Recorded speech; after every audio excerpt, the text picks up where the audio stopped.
We have a lot of consumers and we have a lot of producers. See, this is the crazy part about supply and demand. We're always gonna need somebody to consume the products.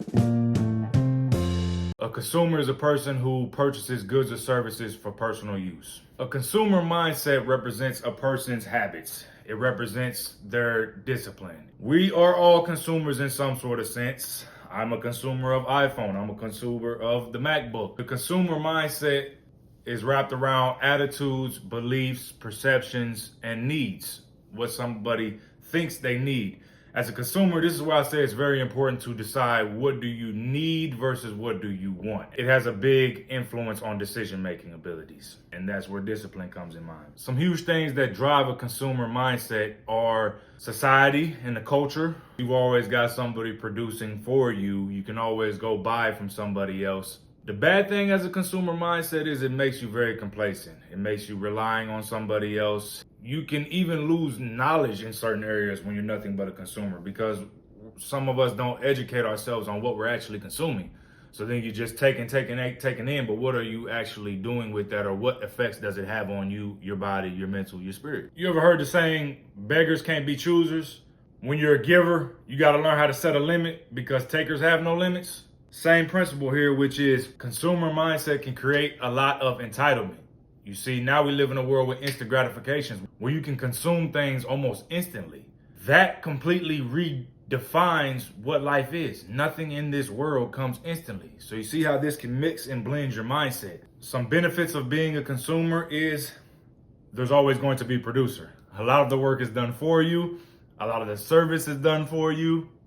There's different and more intense levels of consumption. Nowadays, you can get personalized products that meet your standards in more detail. Some negative aspects of a consumer mindset that I see all the time is people become very materialistic. They think they need all these things and that makes them who they are, and they completely lose sight of who they are.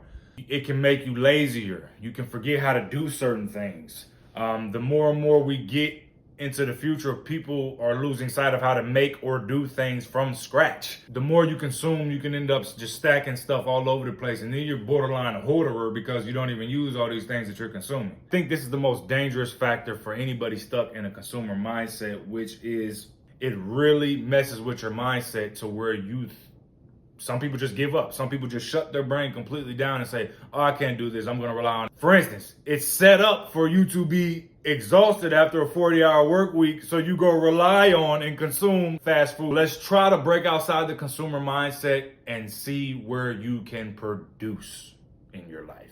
A producer is a person or a company who makes, grows products or services for sale. The definition of a producer mindset is more of a proactive mindset. Someone or a company who is looking to create value, to create a need, to create a want, something unique, something that people are going to want to consume on the regular. The biggest thing of a producer is you take on responsibility, both in the production, in the distribution, in the sale, and in the quality of your product. Having a producer mindset can build a lot of strength and resilience because originally that product might not work. So you have to keep striving on how to make it better. Being a producer allows you to get rid of the need of someone else in that category. You can become more self-sufficient, less reliant. This all improves your self-confidence, your work ethic. You can really change your life if you dig deep and look, where can I produce some of my own things? I mean production more than just a good. I mean, how can you produce more results in your workouts? How can you produce better results with your food, with your kids, with your depression, with your happiness, etc. Some negatives of the producer mindset, which I think scare most people away: the responsibility, the finances to produce, the space to produce. Eventually, you'll need a team to produce, the distribution in producing, being able to take feedback from the product you produce. Other negatives include poor working conditions, whether that's the weather, the building you're in. When you're producing, you're essentially top dog. It's a lot of responsibility. What about all the waste? What about what doesn't sell? You got to be able to get rid of those things or reuse those things as well. There's a chance of losing money. So how can you reduce, reuse, and recycle? I'd say one of the biggest things that influences someone to become a producer would be self-sufficiency, making more money, not being reliant on another, and authenticity, integrity. Do you want your own? Do you want to stand out? For me personally would be get to the point where I can produce enough product where I can consume my own product. Think of buying and selling in bulk. If you got enough that you can guarantee a sale, you might have a little extra to keep for yourself. Why do we normalize somebody else producing for us, but not independency to produce for ourselves? Consuming so many things that are bad for us instead of consuming things that are good for us. Why is it that sometimes people don't even question these things? Let's normalize unity and a blend of both. Learn to produce what you can produce for yourself and try to do it as deep as you can in all areas of life. When you can't, that's okay to include unity.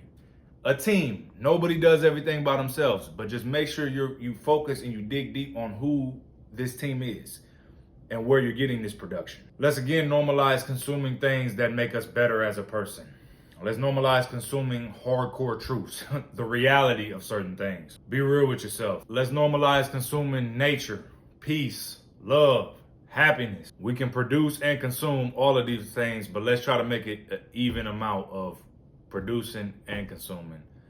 Not either side that's gonna damage you too much. Let's take a look at all categories of our life and decide where can we produce, where can I stop consuming, what knowledge and education, respect and manners can I consume. I hope I was able to help you realize the difference between a consumer mindset and a producer mindset. I hope I helped you see where both can be good, both can be bad, the weird normalizations of both. I hope I was able to provide a spark to get you to act on one of these. It's a beautiful blend, a double-edged sword of both required to live the life that we live. Let's reevaluate our mindset and see which one you would like to fall under, a producer or a consumer.